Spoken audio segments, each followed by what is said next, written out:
한 주간 동안 우리로 하여금 참 생명의 길이 무엇인지, 그리고 다음 세대와 젊은이들을 생각할 수 있는 귀한 시간이었습니다. 사람들이 꽃 구경 가고 그리고 또 맛난 음식 먹으면서 그렇게 즐겁게 지내야 할 늦가을, 우리는 다시 한번 생명에 대해서 깊이 묵상하고 생각했습니다. 하나님의 위로가, 우리 주님의 은총이 슬픔을 당한 모든 가족과 이민족 위에 넘쳐나기를 소망합니다.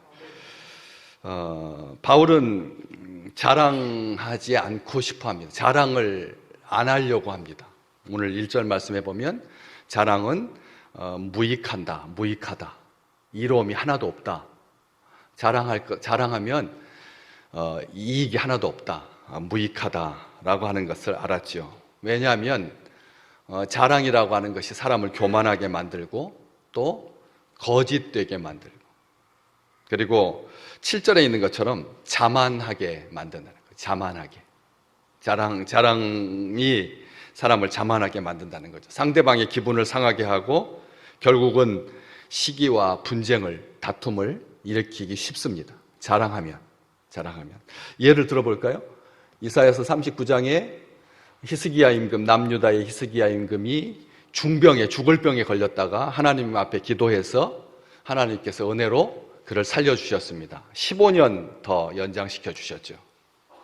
그래서 너무 기뻐하고 있을 때 바벨론 왕이 그 히스기야 임금이 치유됐다라고 하는 소식을 듣고 예물과 함께 이 축전을 보냅니다.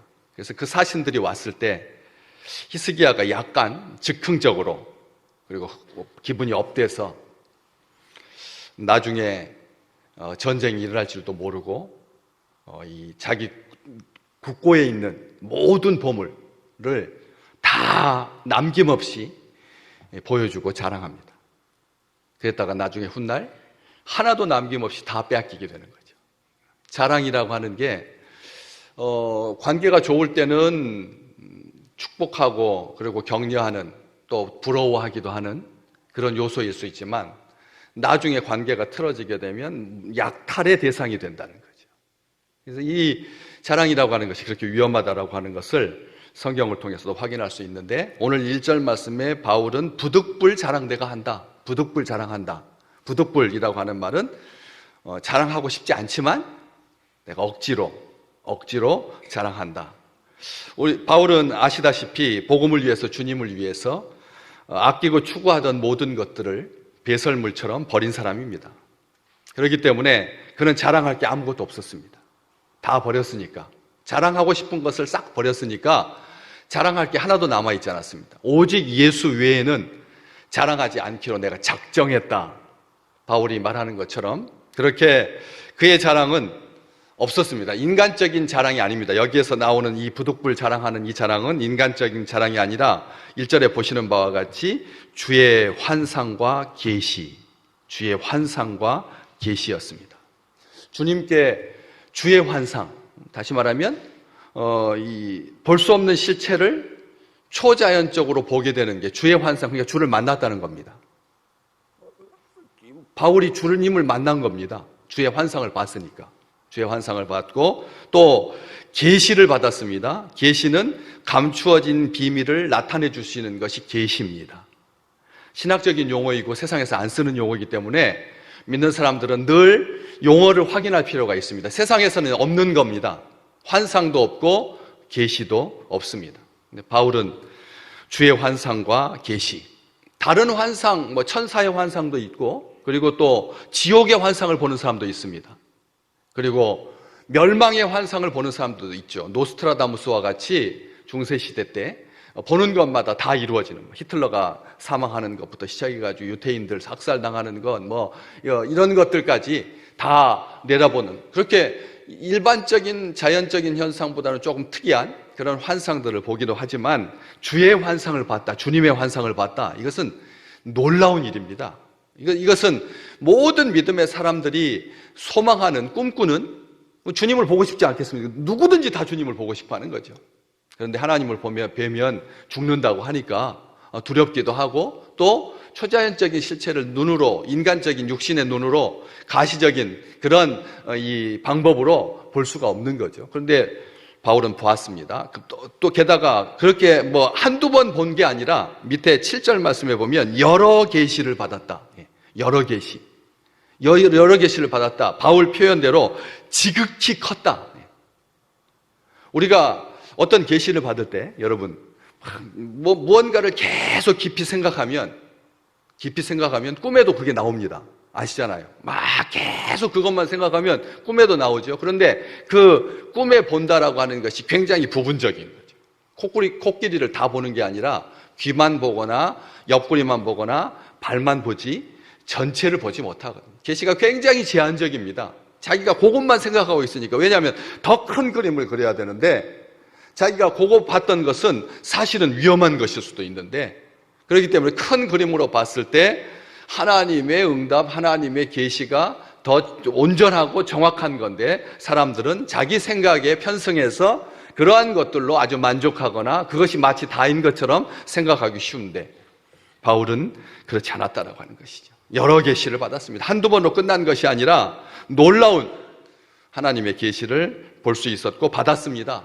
받았다라고 하는 이 표현을 잘 기억하십시오. 하나님께서 주시는 거죠. 하나님께서 주셔야 받는 거지. 우리가 주의 환상과 계시는 자기가 노력해가지고 얻어지는 것, 챙길 수 있는 것이 아닙니다. 하나님께서 선물로 그래서 은사입니다.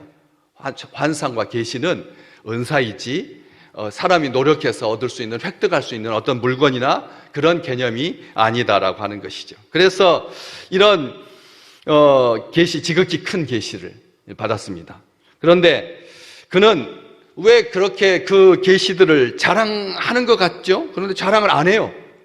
계시를 받았는데 주님을 만났을 때 주님의 모습이 눈이 불꽃 같고 머리는 하얗고 발은 단련한 노쇠 같고 막 많은 물소리가 막 들리고, 이런 요한계시록에 나오는 우리 주님과 결부된 환상, 일찍 죽임당한 어린 양의 흔적, 일찍 죽임당한 흔적을 갖고 있는 어린 양의 모습, 이런 아주 신비로운 주님의 환상을 기록하고 있는 것이 아니라 없어요. 그냥 그것만 하고 그 다음에는 자기가 이 놀라운 경험을 했던 체험을 살짝, 그것도 완전하게 자랑하지도 않죠. 보시면 2절 말씀에 내가 그리스도 안에 있는 한 사람을 안다.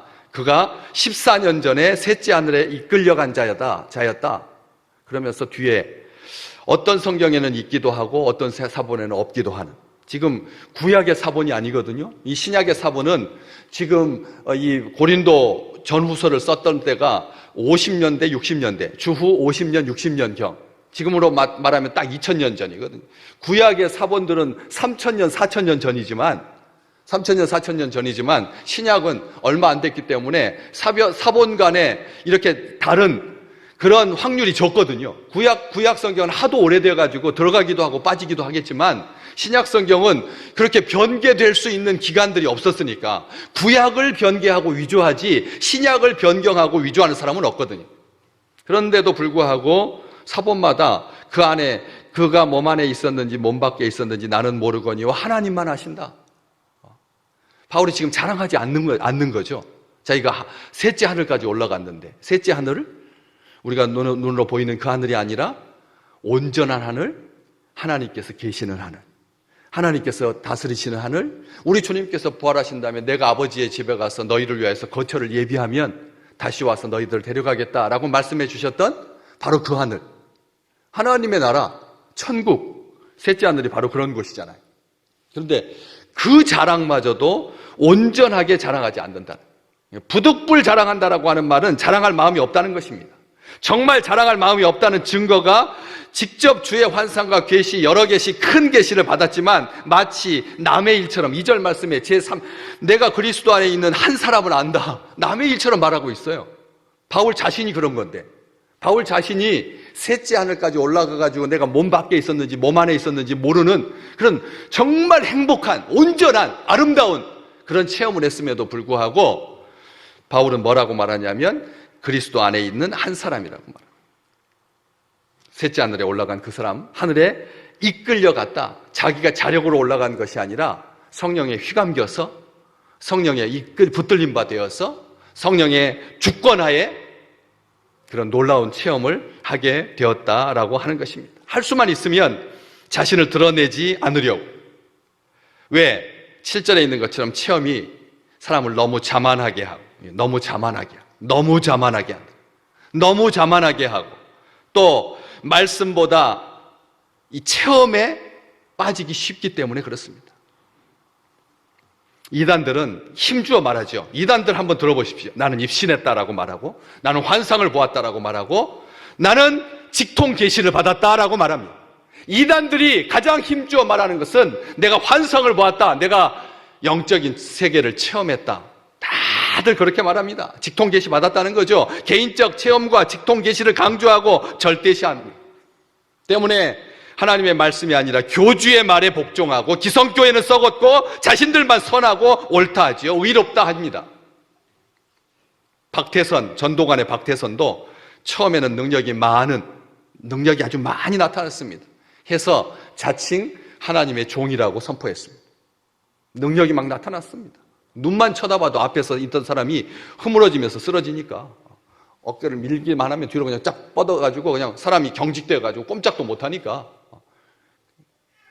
의족도 다 벗어 던지고 안대도 풀어버리고 고지혈증도 낫고 중풍도 낫고 이런 놀라운 능력이 진짜 나타났습니다.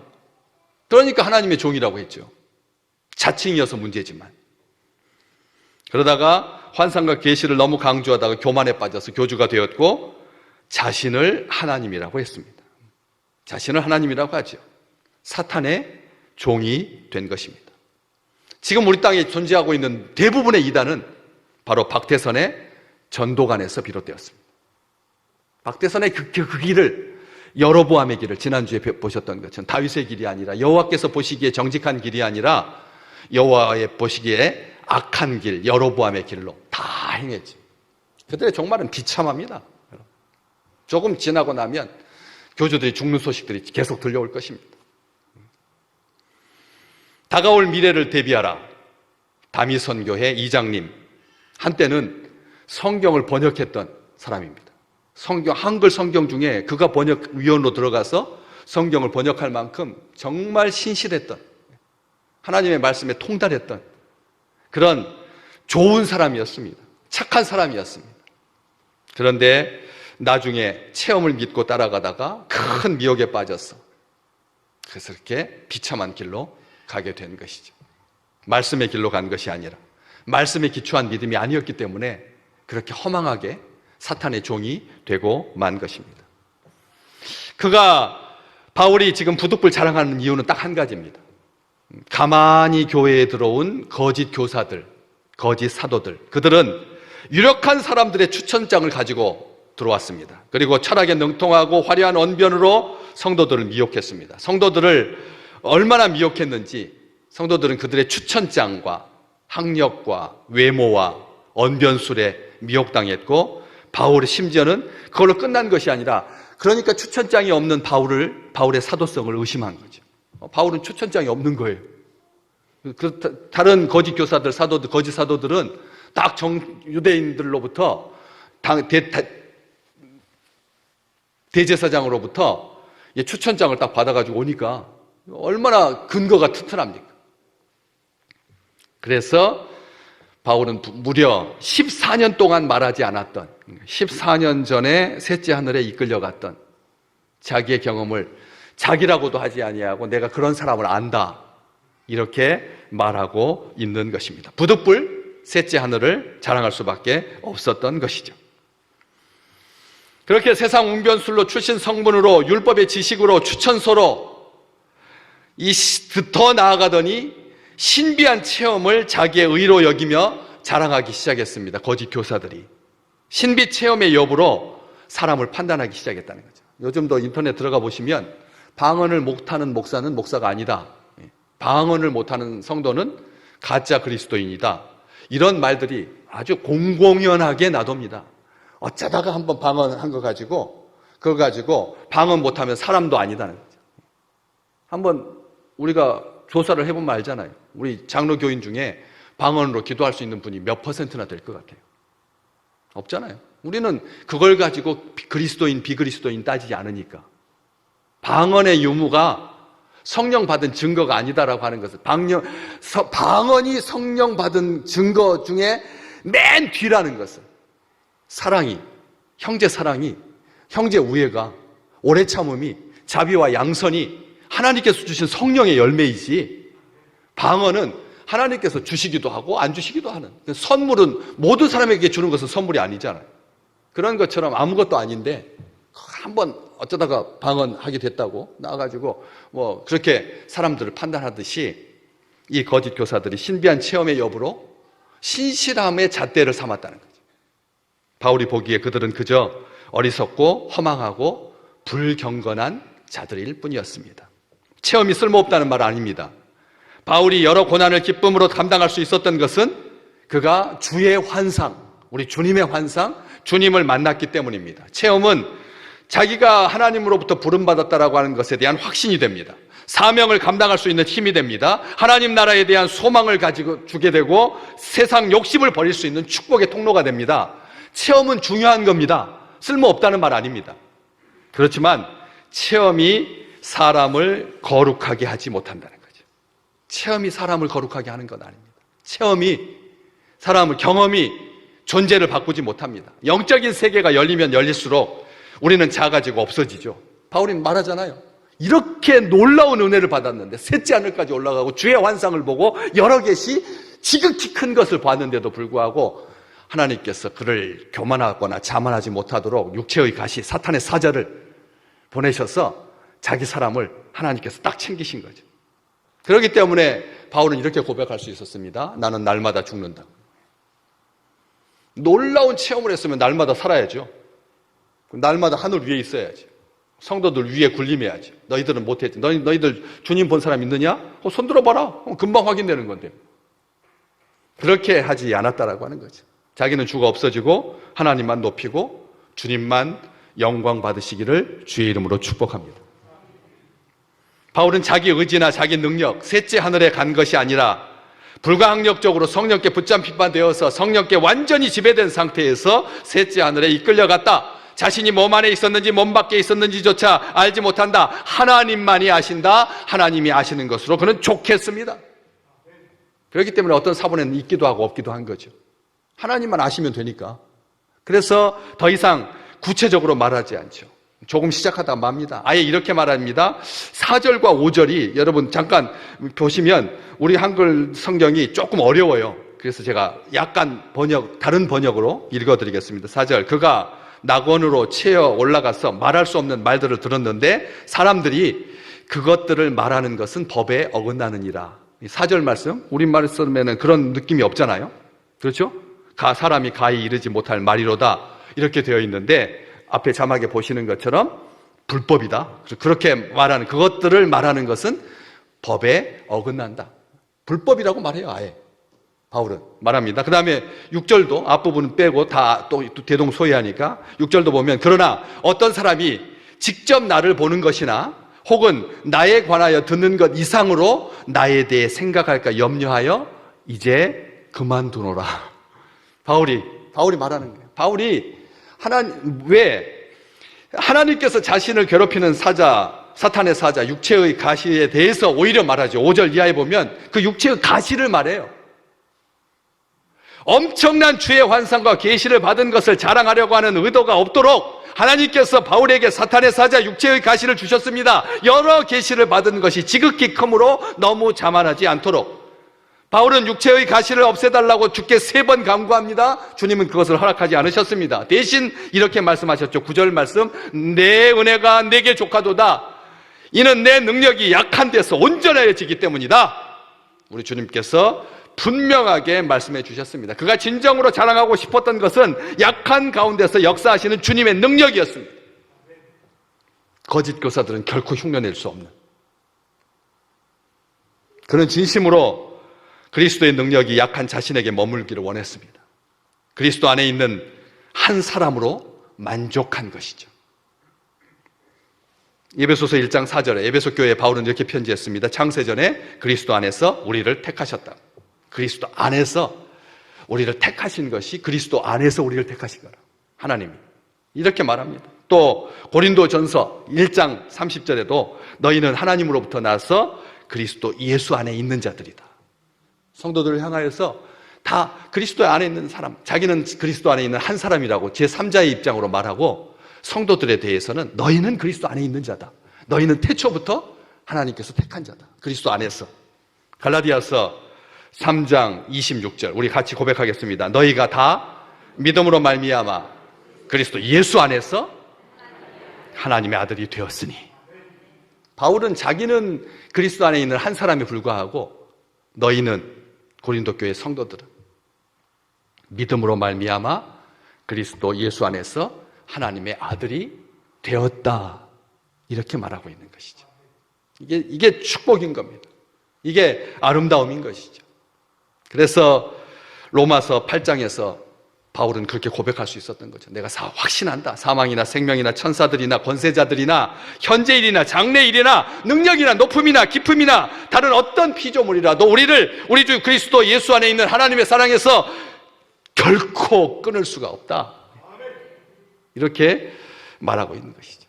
그리스도 안에 있는 한 사람 되시기를 주의 이름으로 축복합니다.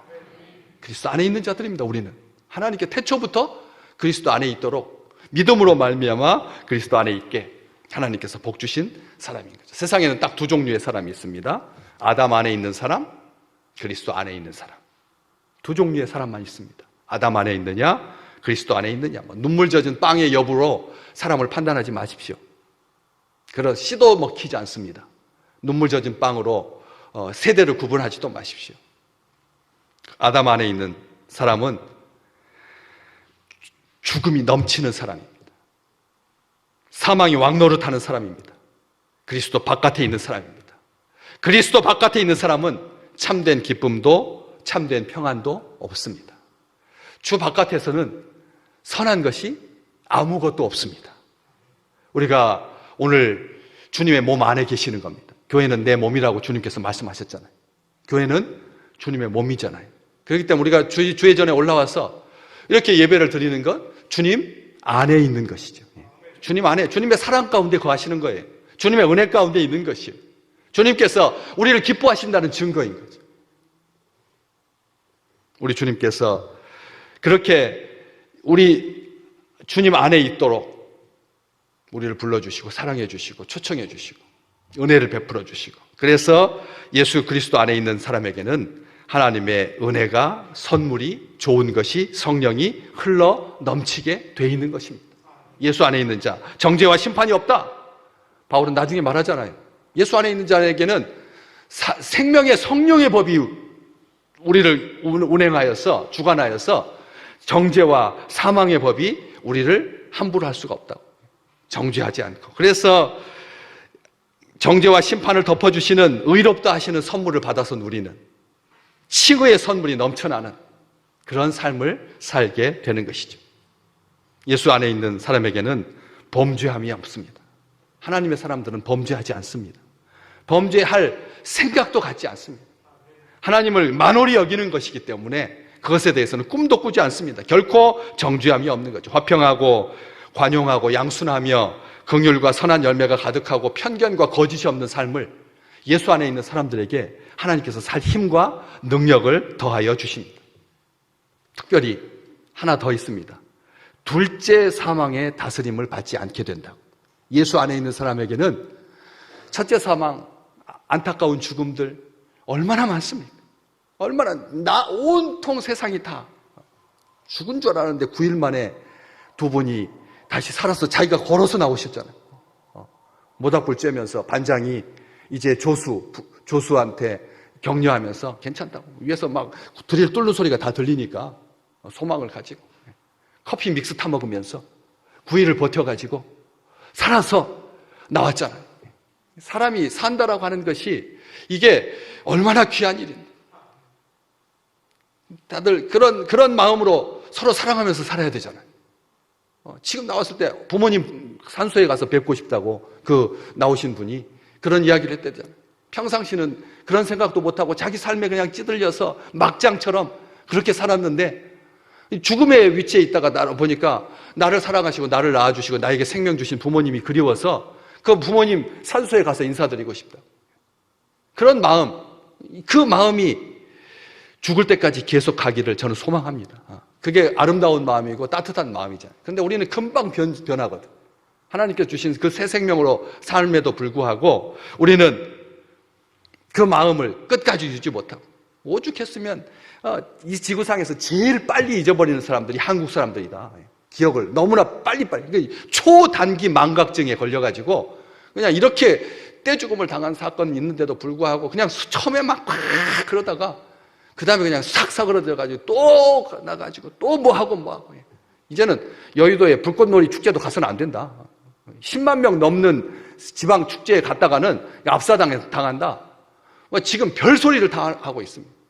그럼에도 불구하고 오늘 다시 한번 예수 안에 있다라고 하는 둘째 사망을 다스림을 받지 않는다. 생명이 왕 노릇하는 그 축복을 날마다 누리시기를 주의 이름으로 축복합니다. 내 안에 그리스도께서 살고 계시는 거죠. 이제 과거에 나는 죽고 그리스도로 사는 사람들, 예수 안에 있는 사람들, 그리스도 안에 있는 한 사람, 바울과 같이 11월 늦가을 우리를 부르시고 우리를 사랑하시고 우리를 축복하시는 그런 하나님의 은총이 따뜻하게 넘쳐서, 그래서 서로를 격려하고 위로하며 행복 가운데, 의와 평강 가운데 거하는 편견과 거짓이 없는 귀한 한 달 되시기를 주의 이름으로 축복합니다.